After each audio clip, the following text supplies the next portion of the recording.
yes ఇది మనం మాట్లాడుకోవాలి యాక్చువల్గా ముఖ్యంగా వర్సిటీల్లో నాసీ విద్య పడిపోతున్న ఉస్మానియా కాకతీయ జేఎన్టీయూ ప్రమాణాలు విశ్వవిద్యాలయాల్లో నియామకాలు లేవు పరిశోధనలు కరువు ఏళ్ల తరబడి ఖాళీలు సకాలంలో భర్తీ కాని వీసీ పోస్టులు నేషనల్ ఇన్స్టిట్యూషనల్ ర్యాంకింగ్ ఫ్రేమ్వర్క్ వెల్లడి వైద్య విద్య నాణ్యత విద్య ప్రైవేటులో పుట్టగొడుగుల మెడికల్ కాలేజెస్ ప్రభుత్వ ప్రైవేటులో కలిపి 60-70% ప్రొఫెసర్లు లేనివే అధికం రోగులు లేకుండానే ప్రాక్టికల్స్ భయంకరమైనటువంటి పరిస్థితి నిజంగా చాలా భయంకరమైనటువంటి పరిస్థితి యూనివర్సిటీలు మొత్తం కూడా ఒకప్పుడు నెంబర్ 1 అని పిలువబడే ఉస్మానియా యూనివర్సిటీ 30వ స్థానానికి పడిపోవడమే కాదు ఇప్పుడు తెలంగాణలో ఉన్నటువంటి యూనివర్సిటీస్ అన్నీ కూడా చెల్లా చెదరైపోయినాయి అసలు విద్య అనేది అక్కడ నడుస్తుందా చాలా కోర్సులు ఎత్తేయడం జరిగింది ప్రొఫెసర్లు లేరు రిక్రూట్మెంట్స్ లేరు చాతగాని దద్దమలే వైస్ ఛాన్సలర్గా వ్యవహరించినారు కబ్జా కోర్లు వీళ్ళందరూ కూడా పైసలు ఇచ్చి కట్టా నరసింహారెడ్డి నేను పదే చాలాసార్లు నేను మాట్లాడిన ఈ కట్టా నరసింహారెడ్డి దాదాపు 5-6 కోట్లు ఇచ్చి వైస్ ఛాన్సలర్గా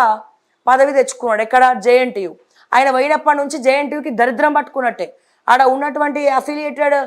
ప్రైవేట్ కాలేజెస్ కూడా దరిద్రం పట్టుకున్నట్టే బ్లాక్మెయిల్ చేయి పైసలు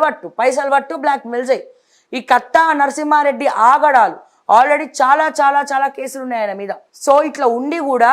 భయంకరమైనటువంటి పరిస్థితి గత ప్రభుత్వంలో కొంతమంది పెద్దల అండదండలతో దాదాపు 5 నుండి 15 కోట్లు నాకు తెలిసినంత వరకు అయితే 5 కోట్లు అనుకుంటున్నా బట్ ఇంకెక్కువనే ఇచ్చి ఉండొచ్చు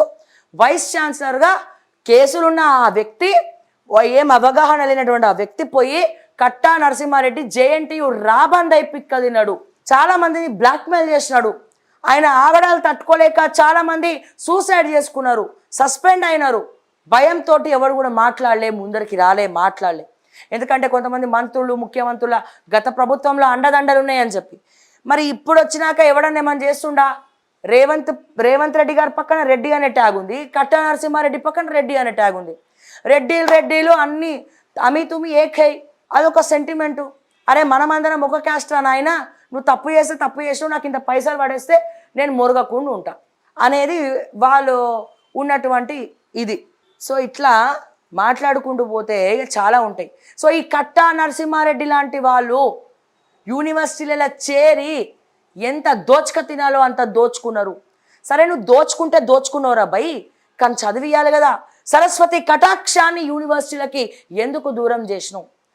కొన్ని కోర్సులు లేకుండా ఎందుకు చేసినావు సామాన్యులకు విద్యని అందుబాటులో లేకుండా ఎందుకు చేసినావు ప్రొఫెసర్స్ చదువులు చెప్పకుండా ఎందుకు అయినారు వసతులేవి అరే ప్రతి ఒక్కడు తింటాడు నాయన తప్పు చేస్తాడు తింటాడు కానీ నువ్వు తిన్నందుకు దట్ డైజెస్ట్ కావాలి కదా ఆ డైజెస్ట్ అవ్వాలంటే నువ్వు తిన్నందుకు జర పెట్టాలి కదా నాయన నువ్వు పెట్టినావా నువ్వేమన్నా ఉస్మానియా యూనివర్సిటీ భూములన్నీ కూడా కబ్జా చేయడం జరిగింది పెద్ద యూనివర్సిటీ కాస్త దాన్ని కొంచెం చెప్పినా కదా ఇట్లనే యూనివర్సిటీలు డ్యామేజ్ చేసి రాజకీయంలో కుట్రలో భాగంగా ఇప్పుడు చేయట్లే రాజేంద్ర నగర్ అగ్రికల్చర్ యూనివర్సిటీ ధ్వంసం చేశారు హైకోర్టు అంటారు దానికి సంబంధించినటువంటి ల్యాండ్స్ ఏవైతే ఉన్నాయో ల్యాండ్స్ అన్నిటిని కూడా కబ్జా పెట్టుకుంటూ వచ్చారు రిజిస్ట్రేషన్ చేసుకుంటూ వచ్చారు ఎన్ఓసీలు ఇచ్చుకుంటూ వచ్చారు యూనివర్సిటీ ల్యాండ్స్ని ధ్వంసం చేసినారు సో చదువు లేదు సంధ్య లేదు అసలు వసతులు లేవు ఆ ఓయూ క్యాంటీన్ పోయి చూస్తే సులభ్ కాంప్లెక్స్ లాగా ఉంటుంది అది సులభ్ కాంప్లెక్స్ అని నయం ట్రెండ్ మార్చిరు జర నీట్గా ఉంటారు అప్పుడప్పుడు అది మరీ ఘోరం